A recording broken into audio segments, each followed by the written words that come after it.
Hi everyone, Aaron here for Zollotech, and the iPad Pro 12.9 inch with the new M1 chipset in it has been out for over 6 months. Time has been really moving quickly, and this has been my main go-to Apple device when I'm at home or not creating videos and editing them, where I typically use this for consumption, planning, and much more.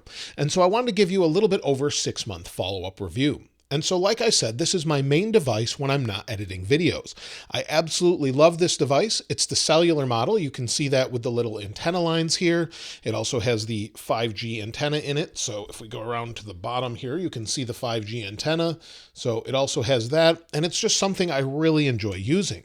I wanted to talk about the good and the bad, or positives and negatives about it as well. And the first thing is the design. We'll talk about the accessories in a little bit, but the first thing overall is its design. The design hasn't changed too much for a little while. It did get a little bit thicker now that it has the M1 chipset in it, but it's not something that you really notice after using it for about a week or two. So it's been pretty good that way. Durability-wise, it seems to be pretty good. I haven't had any issues with it flexing or bending, as some people are concerned with that, and that's probably because it's been in this case the entire time, so I use the Magic Keyboard with it. And if you have it protected like that and you're careful with your devices and you don't sit on them or drop them, you're going to be fine with this device. If you're someone that's a bit more clumsy, well, you may want a little bit more protective case, as it could bend if you were to maybe put it in a backpack and put a lot of weight on it. However, it's typically in a backpack for me as well. Now, the display has held up really well. I don't use a screen protector on it, and I did notice there is one light scratch in it, but I can't even see it under this light. There is a light scratch in it. I'm not sure what it's from, since it's always in that case when I'm not using it and closed, but it does have a tendency to get a few light scratches on it here and there if something maybe gets in here, or you could bump a ring against it or a watch or something like that. But overall, it holds up really, really well. The anti-reflective coating works well, and the display in general is something that's incredible. So this is a display that's HDR, and I absolutely love watching movies on it. If I don't have my TV available, I watched the entire new Matrix movie on this with spatial audio, and with its incredible brightness, up to 1600 nits with HDR content, it looks incredible. If you've ever watched HDR video on it, this is one of my HDR videos, you'll see here that it's too bright to view on the screen because this video is not in HDR. But if I bring the brightness way down, you can see how bright this really is. So this is typical brightness on an average display, but when you crank it up to HDR, it's 1600 nits. It's just going to look all washed out to you on here. If the video was in HDR, you might be able to see it, but keep in mind the latest iPhones go up to 1200 nits of brightness in HDR. This goes up to 1600 nits, so it's incredibly bright. It's great to view HDR content on, as it's accurate, color accurate, has good viewing angles, and just works really well.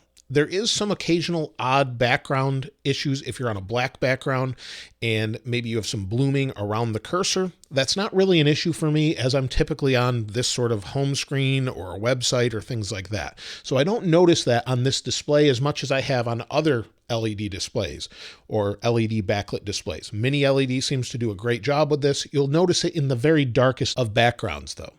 When it comes to the speakers, these are something I continue to appreciate, and I don't think there's any better speakers out there except for maybe the latest MacBook Pro 16-inch.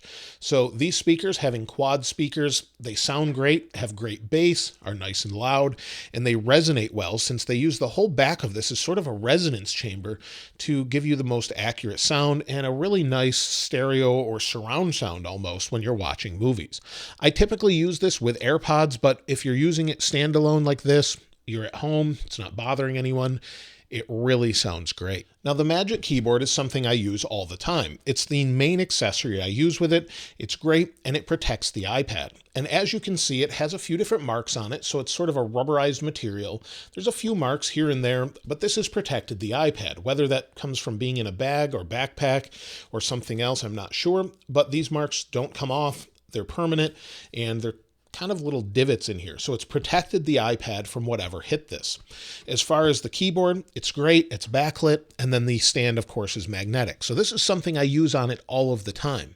Occasionally, though, there will be some odd issues where sometimes the keyboard doesn't work properly. This could be bugs with iOS or iPadOS, but I really like that it just adheres magnetically. Then you use the keyboard, then you maybe use the trackpad, and I typically use this as sort of a laptop media consumption device, like I said. So with these things combined, it makes for a great experience. I would like to see them add maybe the keyboard brightness directly on the keyboard here, or the top of the keyboard where there's the function keys normally, instead of having to go into settings for the keyboard brightness, but everything else is fine. You can control brightness of the screen from the control center, of course, but I would rather have those MacBook function keys here if they could add those maybe in a future version.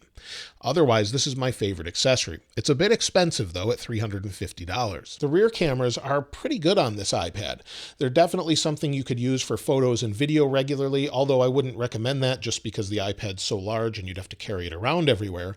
But if maybe you're setting up a video shoot and you wanted to get an idea of framing, or you're scanning something with the LiDAR sensor, it's quite a nice setup that they've provided here. Although you don't get HDR video, you can record up to 4K 60. So if we unlock here, and Face ID works great on this in both orientations, something I wish they'd add to the iPhone.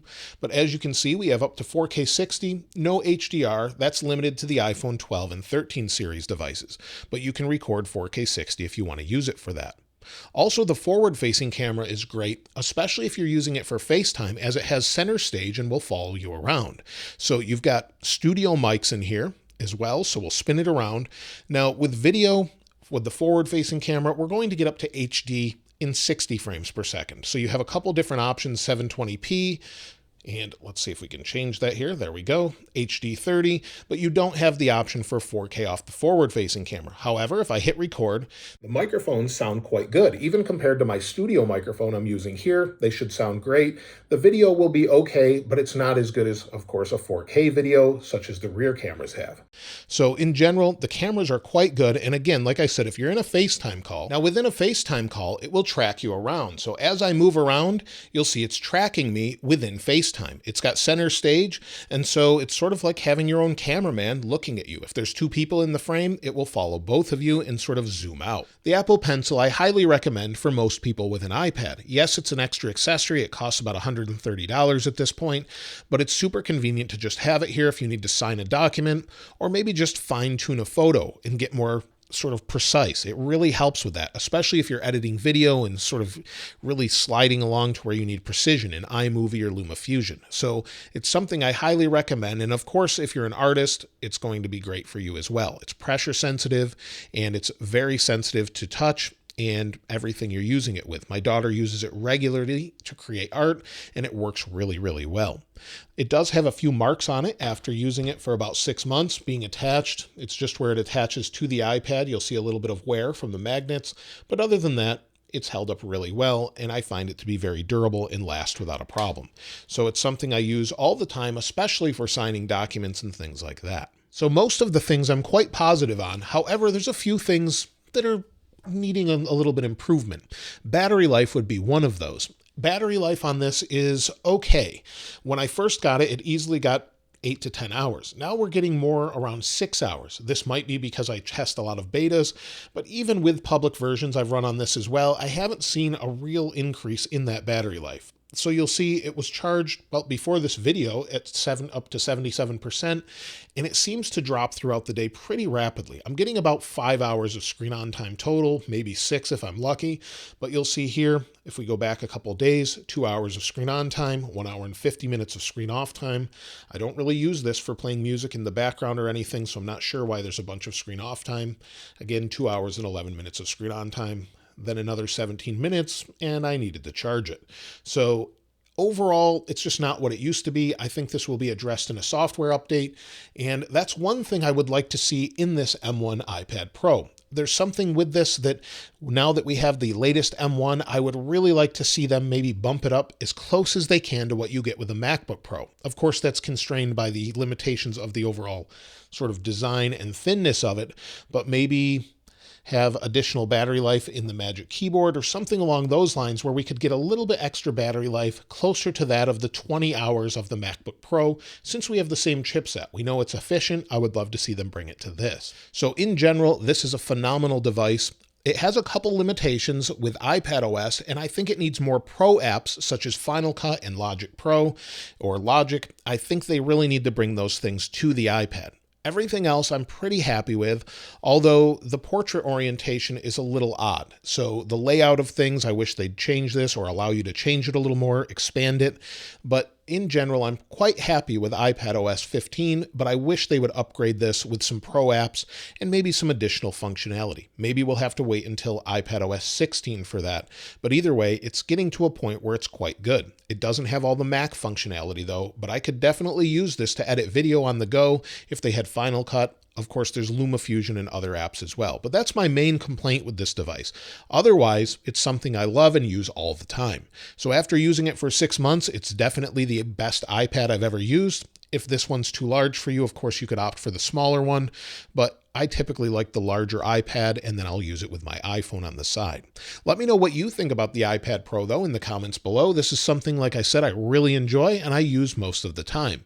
Other than that battery life and a couple limitations with iPadOS, I think it's the best device Apple actually makes right now. Let me know your thoughts in the comments below, and of course, I'll link this wallpaper in the description like I normally do. If you haven't subscribed already, though, please subscribe, and if you enjoyed the video, please give it a like. As always, thanks for watching. This is Aaron. I'll see you next time.